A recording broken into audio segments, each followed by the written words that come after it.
சம்பவம் செந்திலுடைய மனைவியை சம்பவம் செந்தில் பேர் வெளியில் வரும்போதே தன்னுடைய கட்டுப்பாட்டுக்குள்ள கொண்டு வந்துட்டாங்க. அந்த கட்டுப்பாட்டுக்குள்ள கொண்டு வந்து புகைப்படம்லாம் எடுத்துட்டாங்க.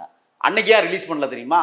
அன்னைக்கு பரபரப்பா செய்தி போயிட்டு இருக்கும்போது இது பெருசா தெரியாது. இன்னைக்கு ரிலீஸ் பண்ணோம்னா இந்த பரபரப்பு இருந்துகிட்டே இருக்கும். இவங்க என்ன பண்றாங்கன்னா ரத்தத்தை கொதிக்க வச்சுட்டே இருக்காங்க நம்மளை போன்றவர்களுக்கெல்லாம். அது எதுக்குன்னு தெரியல. அந்த முக்கிய குற்றவாளியை மூடி மறைப்பதற்கு, அவன் கொலை செய்வதற்கு 100 கோடி கொடுத்திருக்கிறான் என்றால் கொலையை மறைக்கிற காவல்துறைக்கு எவ்வளவு கொடுத்தான் எவ்வளவு வாங்கினாங்கிறது ரகசியம். தெரிந்தே காவல்துறை திட்டமிட்டு ஒவ்வொரு நாளும் ஒரு திரைக்கதையை இப்படி உலாவ விட்டோம்னு சொன்னா மக்கள் அதுக்குள்ளேயே உழண்டு கிடப்பாங்க, இதை மறந்துகிட்டே இருப்பாங்கிற ஒரு ரீதியில சைக்காலஜிக்கலா மன உளவியல் ரீதியா காவல்துறை திட்டமிட்டு செய்கிற நாடக வேலை இந்த வேலைன்னு நான் குற்றச்சாட்டு பதிவு பண்றேன். நான் கேட்கிறேன் சிபிசிஐடி, நம்ம தான் தெரியுது இல்ல வேங்க வேலை ஒரு குற்றவாளியை கூட பிடிக்கிறதுக்கு துப்பு இல்லை இந்த சிபிசிஐடிக்கு. கனியாமூர் பள்ளி மாணவி இறந்ததற்கான உண்மை தன்மைகளை உலகத்திற்கு சொல்ல முன்வரல இந்த சிபிசிஐடி. இதை மட்டும் நீங்க உண்மையை கொண்டு வந்துரும்னு நீங்க நினைக்கிறீங்களா? பின்னால் ஒளிந்திருக்கிற அரசியல் மர்மங்கள் இந்த வழக்கையும் ஊத்தி மூட பாக்குறதுன்னு நான் குற்றச்சாட்டை வைக்கிறேன்.